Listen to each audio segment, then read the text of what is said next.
What's up, everybody? Welcome back to the Selling Portage podcast. You promised that we're going to wear our shirts today, but we both seem to have gone a different direction. That's right. I wanted the vest. I'm going with the Macho Man. I went to put on my actual Christmas sweater, and it may have shrunk a little bit. Oh, did it? Or Did it? something else. But Taking these off because there's a glare. But did it shrink a little bit? a little bit. Yeah. In all spots? Mostly just the arms. Oh, yeah. yeah. Let's talk. Let's get through some real estate stuff because we got some other things that we're going to be a little more fun with. Would you call this a Christmas time episode? Let's call it the Christmas episode. Episode 11. Episode 11. And yeah, I even got my little tree in the background. You see, there's the little COVID decoration just to bring up that old bad memory. Yeah. And Magic Johnson, of course, hanging from the top of the tree. Perfect. Of course, it's at the top. It's at the top. Good. I had that decoration for probably 20 years. The first time it's ever been out of the box. Oh, really? Yeah. So it's a Magic Johnson decoration because Magic Johnson was an active player when you got it. Oh, man. Pretty close. Just after he retired. Just after. Yeah. And he was my favorite player at the time. Interesting. I remember watching that series in the finals between the Lakers and the Bulls and having my heart broken. Oh. Which I look back on, and I'm thankful I got to see that era of basketball. But, oh yeah, I don't watch basketball, but I can imagine what it would have been like. I like football. Nobody's perfect. What do you got there? What kind of mug is it? Christmas mug? Yeah. Santa looks a little jaundiced in that. Well, he's been having some Yuletide cheer for the last couple months, so. Oh yeah, he's pushing it a little hard. The liver's hurting. Yeah. What's going on in the real estate world with you, Colin? I mean, you got that big sale that. Did we even talk about that in the last episode? No, it happened after that. No, it happened after that. Yes, finally sold the house on Countess. And I was very thankful to see it go, but I'm also very excited for the buyer because it is a nice house, and it took time. We talked the last episode about leaving your house on the market at this time of year because the competition is a lot less because there's not as many listings out there. Under 30 now. Under 30 in the city. Under 30 is wild. And in this case, this is a work transfer, and they came here and they looked at 3 houses because that's all that they really had to look at as far as what they were wanting to spend and whatnot. And so in this case, when the options were limited, they picked the nicest of the 3, and away it went. You got to do it. Yeah, similar exactly. to, I don't want to talk about the career of the person, but I'll talk about my own personal experience. And this is not that, but when military house hunters come, it's interesting because as a realtor, you basically block off at minimum a few days, right? But usually a week, just in case, because they come here on a house hunting trip that's paid for by the employer, and they have to pick one in the week. Like that means looking again, writing an offer, negotiating, and usually getting at least the home inspection done before they go back. Right. So, and in some cases, signing off the entire deal within that week, because their banker or their financer is already lined up and sitting there just waiting for that offer to come in, so they can kind of put the stamp of approval. Yeah. Yeah. Speaking of bankers, there's nothing more nerve-wracking, I'll say, than when somebody signs off a financing as approved completely, and then 3 weeks later they're like, "Oh yeah, we need an appraisal." I'm like, ooh, possession is like right away, but it's not a big deal. I mean, in this case, I know it's going to be fine. Right. But even if it wasn't, there's contingencies and all that stuff. So it's not that nerve-wracking. I have had it where an appraisal gets asked for after the fact too, and the buyer doesn't have the means to, say the appraisal comes in 10,000 light. Well, then that buyer has to come up with their 5% down payment for the mortgage plus another 10 grand to make up that difference. Right. Yeah. I had the sale previous to this one, I had that happen. 2 weeks after everything was closed and signed off on, the seller, their lender wanted an appraisal on it. And yeah, because it was a bank repossession, and so the sellers wanted an appraisal on it. So didn't bother me much because it wouldn't affect anything on my end, to my understanding. But I just thought it was a little strange 2 weeks after everything had been signed off on. These things we deal with. That's right.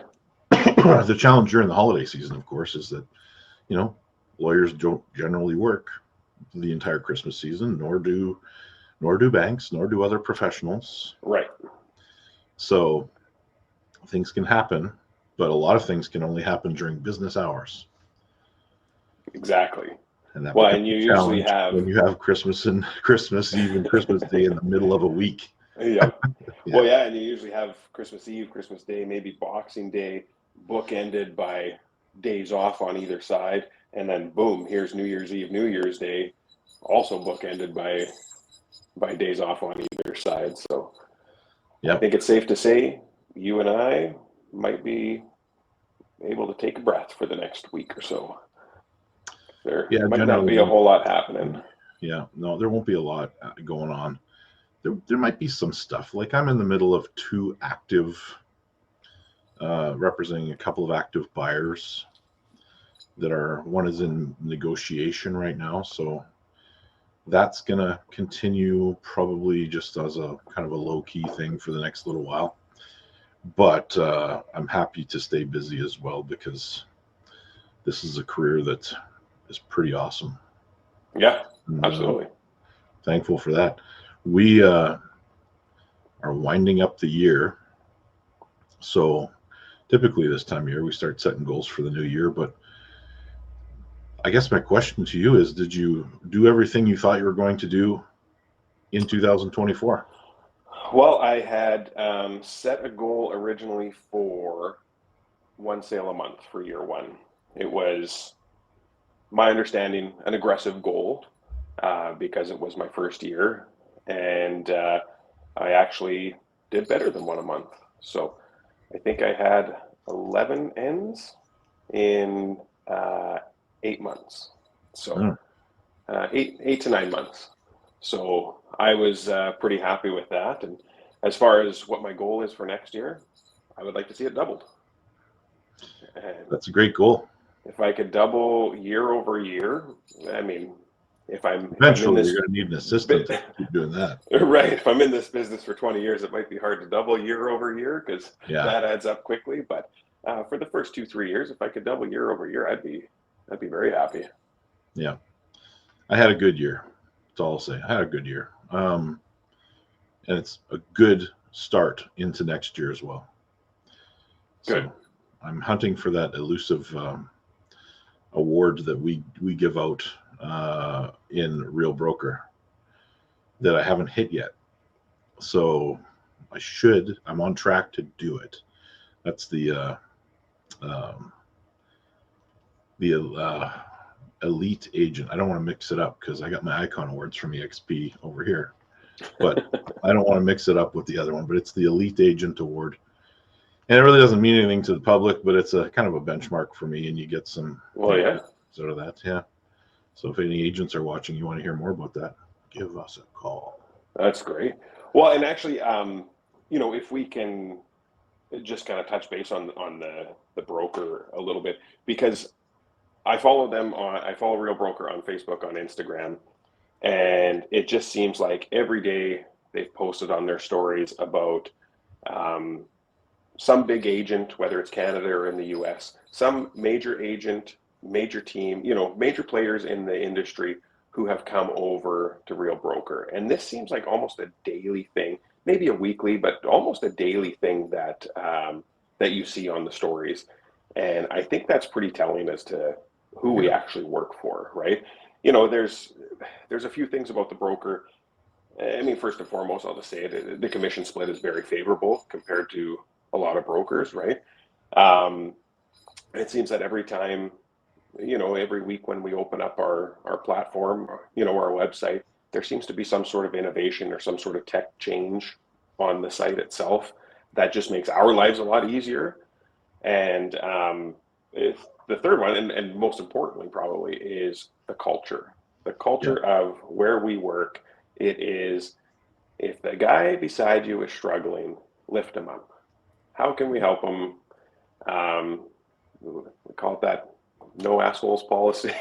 The broker We doesn't call word it it that, slightly but differently, but that's how the agency in Los Angeles words it. Yeah. right. But that's exactly what it is. And But the most important one is right behind you on your wall. work hard, be kind. Mm-hmm.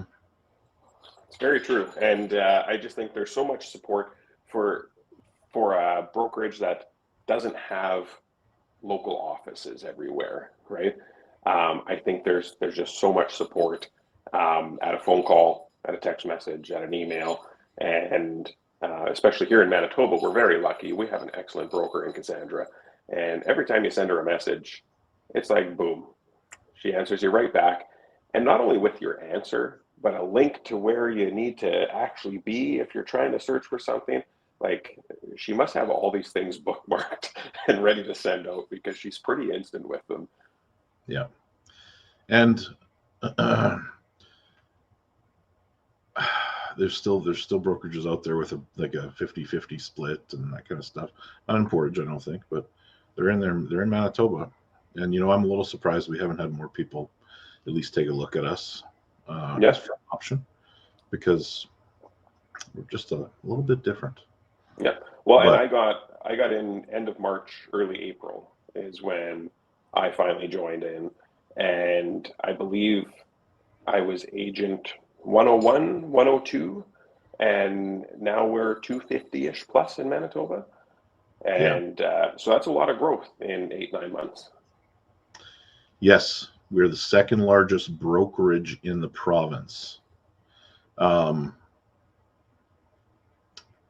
was I going to go with this? We there's room to grow. There's room for everybody, but you know. Yeah, over 2,000 agents in Canada. I think that's over 24,000 in North America. Like, it's pretty rapidly growing. Well, I will say that one of the things I always tell agents, we talk about goal setting and what we want to do as a business and all that, but the fallback is always that if you look after your client's interests as priority number one, everything else will fall into place. Right. Yeah. No, that makes sense. Take care of your client. When you stray and you start thinking about, you know, what's best for me, then things go off the rails. It's almost like a karma thing that keeps you on track, but yeah, you know, that's what it is. Just keep your integrity. We're there to do a job, and let's make that our job number one, and everything else falls into place. And we are part of a network of people, and I'm talking about the other industries that complement us and make it so possible so we can do business, and in some cases vice versa.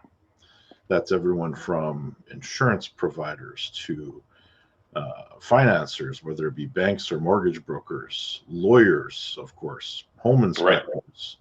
Right. Like there's a lot of people that are part of a network that make these things happen. Right. Well, and one other thing about Real in Manitoba as well that I want to bring up, and I don't know how it works elsewhere, but I know the Manitoba broker is very good at doing this, is how many events have you and I gone to in the last year where they're hosted by Real, but they're open for every agent in the business to attend. Yep. You know, and there's another one coming up. Right, there's another one coming up. I just got the email yesterday, and I just think that's so important. Even though we work for competitive competitors, right? I We still have to work together. Interestingly enough, and we don't think the interesting thing about that is there aren't just real broker hosts, meaning like the one we went to that talked Social about media, social media. yeah, There were like the top social media influencer agents in Winnipeg that weren't with Real Broker that right, also spoke at that. right.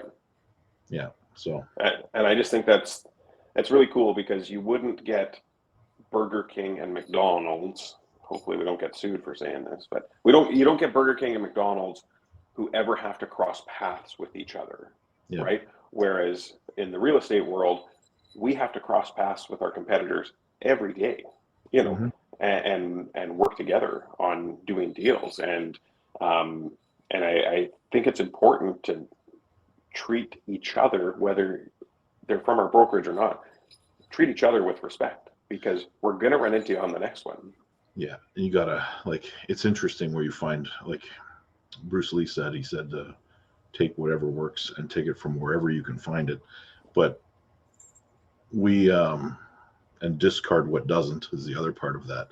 But I remember sitting in a relicensing education with a commercial agent from Winnipeg, and we just talked. We had a good conversation. We got to know each other a little bit.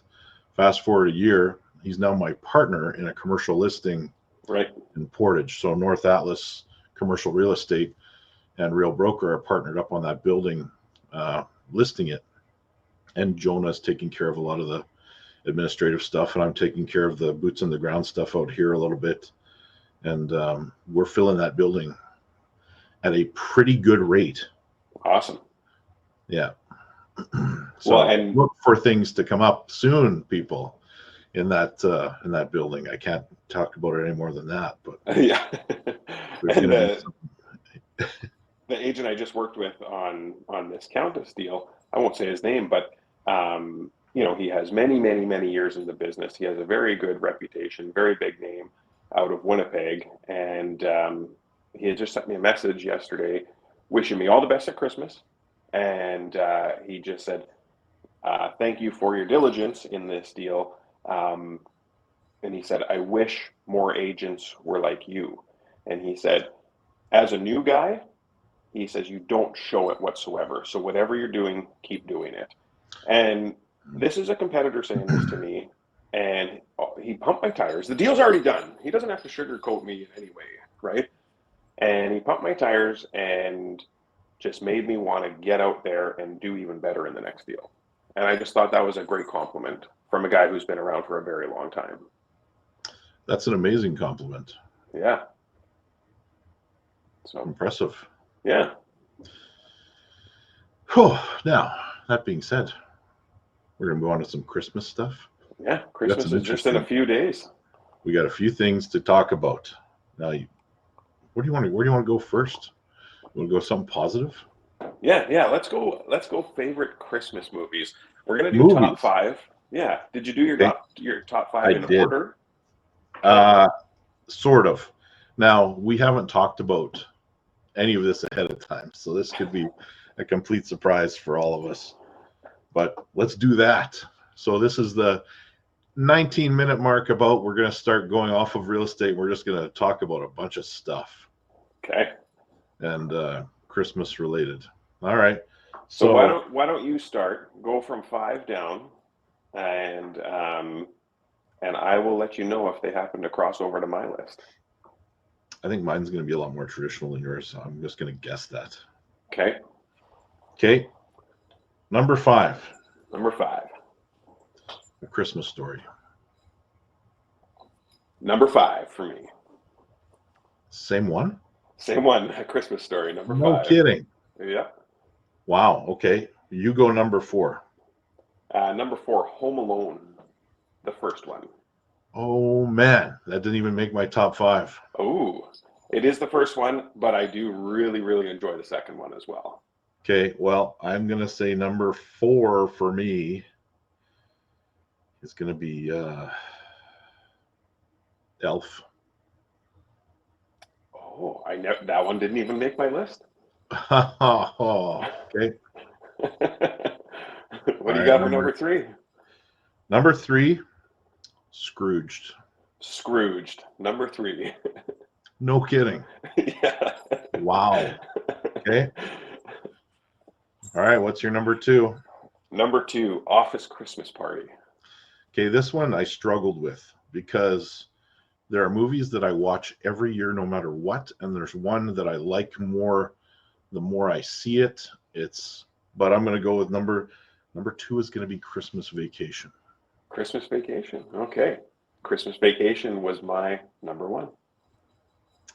Well, my number one is It's a Wonderful Life. Oh, okay. I see, and I was just trying to guess where you would have had Die Hard on your list. Probably in the 7 range. Okay. Because honorable mention would also go to like Miracle on 34th Street. Yep. You know, my wife probably would put like the Santa Claus somewhere in there. Yep. Of all the top ones. I would put Rise of the Guardians in there as a Christmas movie. Okay. You know, there's lots. Yeah. So we did have some synergies on our list here. We did. But so what was that? Number 3, Scrooge, and number 5, A Christmas Story. Those were exact. Yep. And then we both had National Lampoons on there. Okay. Of course. And Christmas Vacation, and It's a Wonderful Life. Though it's like 1A, 1B kind of thing. Yeah.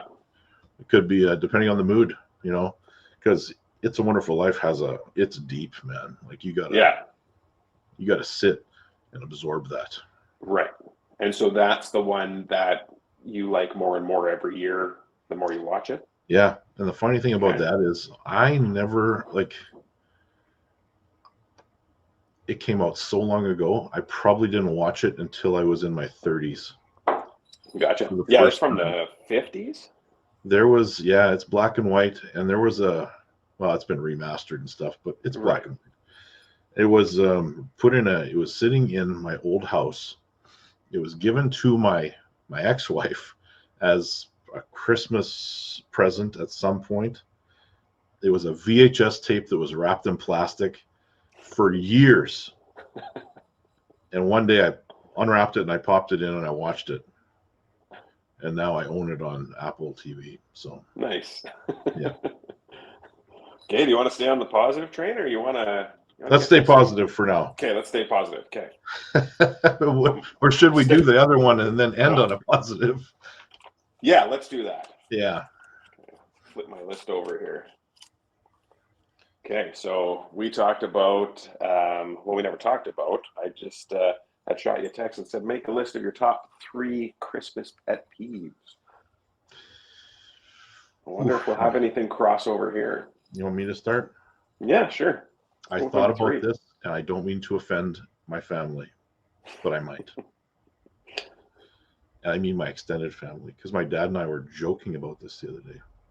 He said, are you going to bring a bottle of wine? I said, not this year. He goes, I probably won't either then. And then the conversation went elsewhere. He and I always show up to an extended family Christmas with like a bottle of wine. And, you know, everyone there's like, ooh, wine. And then it's gone. And no one else has ever brought to this particular function. No one else has ever brought anything like that. But they do generally do the bulk of the meal, so I'm not going to complain too hard. But this is gotcha. This is something because it was fresh and I thought it was funny. We had just talked about it. Yeah. And so what would you call that? Bottle of wine? I'll call that call it whatever you want. Okay. What's your first one? So my first one is so a lot of Christmas dinners you go to, it's everyone bring a dish, right? And so everyone say, okay, I'll bring the ham, I'll bring the dessert, I'll bring whatever, right? My number 3 pet peeve is shitty effort. So I'll give you some examples. If you're in charge of bringing Caesar salad do not show up with a few bags of bagged Caesar salad. Mm. Put the effort in, cut up the lettuce, make a salad. Or if you're in charge of the ham, do not bring a processed picnic ham. So ours are kind of similar Okay. in a way. Um, my sister is generally in charge of.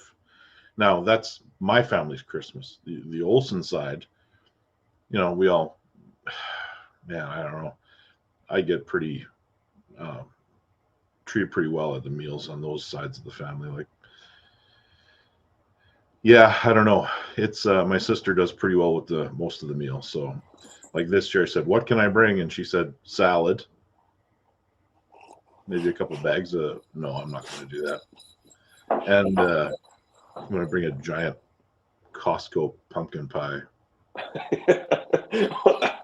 That's salad. salad. And an extra dessert, she said. So that's what we're going to do. So store-bought pies were also on my list as part of that, with Costco pies being the exception because they are actually very good. They are. And since my grandmothers both have passed, store-bought is probably the next best option, unless you go Right. to the Red Barn out on the highway. They have exceptional pies. Right. Yeah. Okay. Number So two, you go. Was that your number two? That was my number three. Well, no, that was not my number two. That was just. Oh, okay. Okay, just the sidebar. Okay. Yep. Number two is, I don't think my wife's gonna watch this anyways, but spending spending limits. So when it comes to buying Christmas presents for the kids or something like that, or even for each other, I don't know. I do not care how much you spend, and I don't want to share with you how much I spend, because then there's an obligation to boost those limits up. And then you end up getting presents that nobody wants, nobody needs, just because we spent $300 on this kid and only $270 on this kid. So we bought the second kid an extra $30 worth of garbage. Interesting. Yes.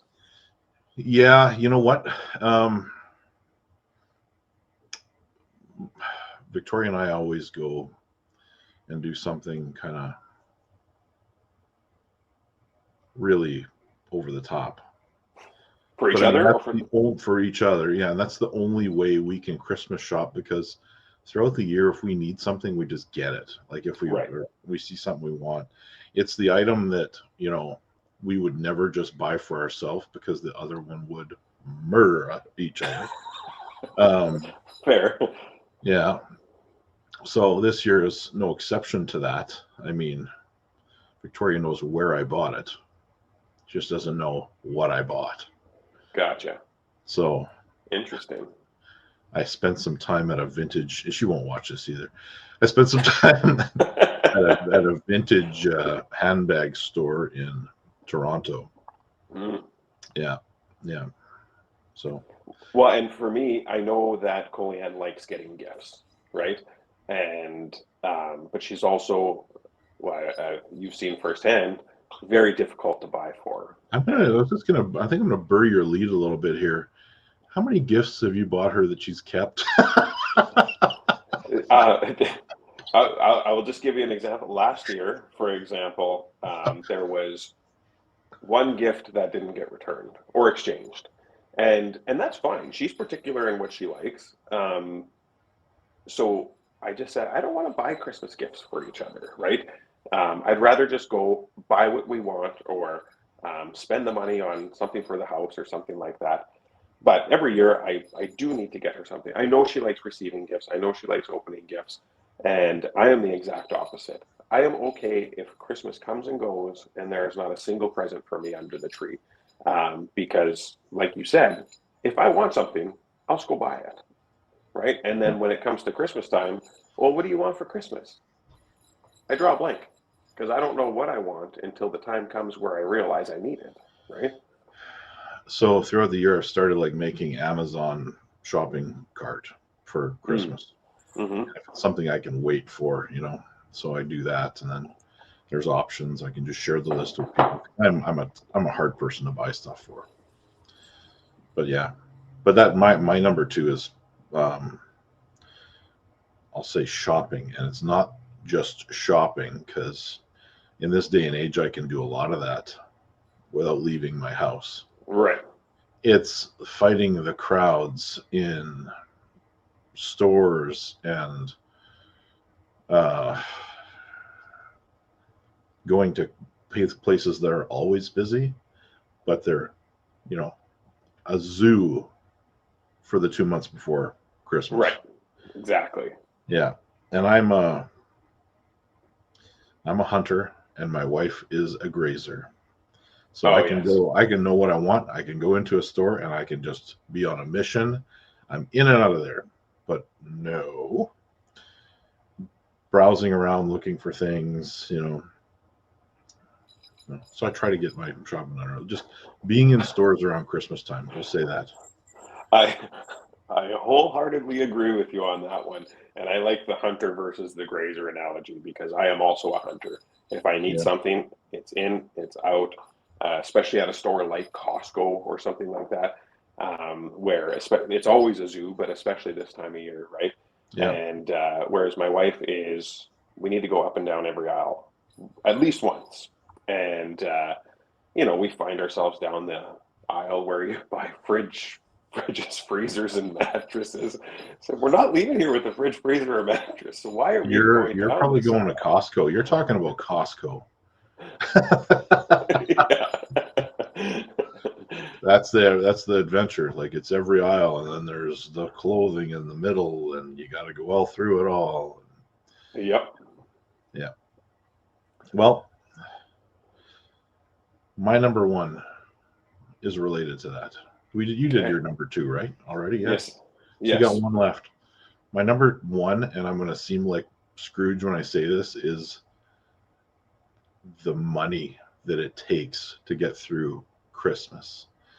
So we're talking like that's why my Christmas spirit wanes a little bit because it's just so much, and a lot of it is just the gifts. I would rather spend it on the meals, the time together, and thank God this year, Victoria's family has decided to forego presents for the adults Perfect. in exchange for a vacation, Oh, nice. Very which good. is like, okay, that's something I don't mind forking out a lot of money for to do Right. something that will make some memories and spend time together. So I Exactly. believe it is an Alaskan cruise in the summer. Wow. That'd be awesome. Yes.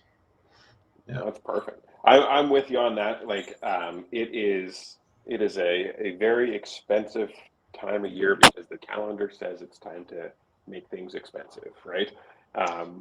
We It get does. together, we spend all this money, and I'm much like you. I would rather focus on who you're spending your time with, the quality of your meals, and the experiences and the memories. I have never been one to require possessions. I don't, again, if I want something, I'll go buy it, but I don't need a bunch of possessions. I would rather drop $200 on a nice dinner than spend $30 on a new pair of jeans because I don't care because my other jeans don't have that many holes yet, right? And you know what? I don't want clothes either because only really I know what I like. Exactly. Yeah. If my wife buys it for me, that's okay because that means she wants me to see me in that whatever she buys. Right. And you only have one woman to impress in the world. That's right. Yeah. So, Okay. yeah. What's your number one? Number one, and I don't know if my family's watching this, but I hope they are. Um, every family dinner, especially at Christmas time, there are the people who never get up and lift a finger when the dinner is done. And it's the same three, four, maybe five people that do all of the cleanup afterwards. So my It- number one pet peeve yeah. is the lazy bastards. I have seen that a lot, and I think my family has shifted over the years. I think my wife has a lot to do with that. Mm. Where she pretty much like will tell people to get off their ass and get going. Tell them what their job is. Yes. Yeah. Good. And then we get it done fast and we can move on to other things. Well, and if we have 30 people in the house, there's the 5 that clean up. There's the 10 that make it look like they're doing something. And then there's the 15 who just don't give a shit. That's a lot of people, man. Yeah, every year. That is a tremendously huge meal. Mm-hmm. Well, Yeah. and you can imagine what the cleanup looks like with that many people. Carnage. Carnage, exactly. Yeah. So, yeah, good lists. Those are good pet peeve lists. And they're not that serious. In fact, I actually had one more gift to buy, and I could only buy it at Cabela's. And we had to go in for dinner. Went in for dinner with my how should I put this? Bio stepmom. Okay, yes. My biological father's wife. Okay. We had dinner with her in Winnipeg, and we had one more gift to buy. And I had to go to Cabela's. And I went there, and it was pretty empty. And it Like was people-wise or shelves-wise? people-wise. People-wise. Really? And it was pleasant. We just kind of wandered around a little bit and Yeah. looked at all the things and You turned into easily a grazer. found what I was looking for. Hey? You turned into a grazer. It was a grazer that day because we had to kill time before dinner. We thought we'd be fighting a crowd and be there for an hour, and turns out we were done shopping in 15 minutes and Nice. hung around. Good. I like it. We're on to the next list. Okay. Christmas songs, and I think we're gonna have some interesting comparisons here. Mm-hmm. Actually, I don't think a lot of ours are going to cross over. I have a feeling I know one of them is gonna be. Just tell me, is Twisted Sister on there? Okay, what's your? Okay, so Yep. I'll start at number 5. Have Yourself a Merry Little Christmas. More particularly sung by Chris Martin from Coldplay. That's my number 5. Okay. If I tell you my number 5, oh man, you're going to be disappointed in me. Oh, it's going to be Mariah Carey. It is Mariah Carey. You son of a... That is my least favorite Christmas song. And I share all the memes about thawing out Mariah Carey after Thanksgiving. Yeah. Good. Number 4, what you got? Christmas Wrapping by the Waitresses. Oh, yes. That is a good one, actually. I never even thought of that one. I don't think it would make my top 5, but that is a very good one. Very upbeat. It's on my Christmas playlist. Good. Ooh. I might turn that on while I do some rapping after this. Yeah. Number 4, you guessed it. Oh, Come All Ye Faithful, in the style of Twisted Sister. Excellent. What's For your number 3? Number 3, I have God Rest You Merry Gentlemen. This is also a little off the beaten path. God Rest You Merry Gentlemen by the God himself, Ronnie James Dio. Wow. Yes. I'm going to go with Do They Know It's Christmas, the original. That's a good one, too. You got some... That's number 3. Yeah, okay. What do you got for number 2? Traditional Christmas song, Oh Holy Night. Oh Holy Night, number 2 for me as well. No kidding. Yep. And it's I'm good with it sung by almost anybody. Yeah. I've heard it from decades ago, for various versions from decades ago, and all the way up to I enjoy the Il Divo versions, the Pentatonics versions, almost any version of that song. It's really hard to destroy that song. I found a version that was my favorite on Apple Music, and I do not even recognize who the singer was, but I have it on my playlist. If you could text that to me, I'll give it a listen. I shall. Okay. Well, fella, what's your number one? My number one, I am a Beatles fan, and it's going to have to be Happy Christmas, War is Over by John Lennon. That's a good choice. Mm. Mine is a little bit different. It's going to be Fairy Tale of New York Ooh, that's a good song by the too. Pogues.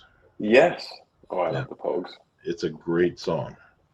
It's a little bit edgy, talks about, it's got some language in there you can't say anymore. But that makes a good karaoke song. That is what we let off at the Christmas party last year. Victoria and I sang that song for karaoke. Yeah. We did it both at the city one and at the I do remember the city one, actually. Yeah. Yes. Yeah. Hmm. And I think you guys used all the words. We did use all the words, yeah. But she had to say them. Yeah, that's right. So you're Yeah. off the hook. Yeah, she had to say that particular word, and then I said, something about an old slut on junk, but I mean, that's that's not so bad. No, that's right. It's like generally offensive, not specifically. Exactly. Yeah. Those were good lists. I like that. Well, buddy, what do you want Okay, to man. wrap the show with?